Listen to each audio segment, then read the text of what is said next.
العلامة بحر العلوم رحمة الله عليه السيد محمد مهدي كان عنده فقيه ومرجع وكذا واللي تقول به كان عنده مجلس عصري حسب ما مذكور في التراجم.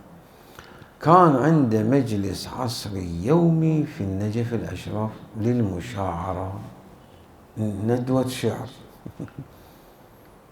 شاعر هو رحمة الله، شاعر قدير، مرجع وكذا وفقيه وذو فنون وعلوم، لما يقيم يوميا عصرا ندوة، جلسة ندوة شعرية. شنو المغزى هذا عند العلامة؟ طبعا هو عنده دورة فقهية، منظومة شعرية في الدورة الفقهية. أي فيها أفضلية كربلاء من الكعبة وكذا.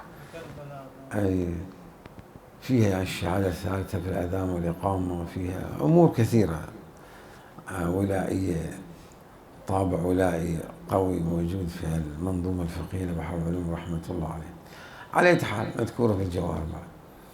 المقصود لماذا يقيم هذا العلم العيلم هاي الندوة الشعرية؟ ما عنده استغفر الله برامج وخروج؟ لا، الشعر شنو مستحب؟ الشعر الأدب مستحب. شنو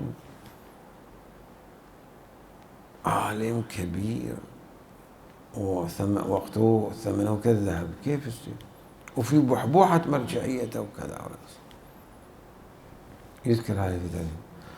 هذا في الحقيقة يرجع إلى أن العارضة الأدبية مهمة في الاستنباط في العلوم الدينية. الحوزة العلمية بعد الأدب فيها مهم.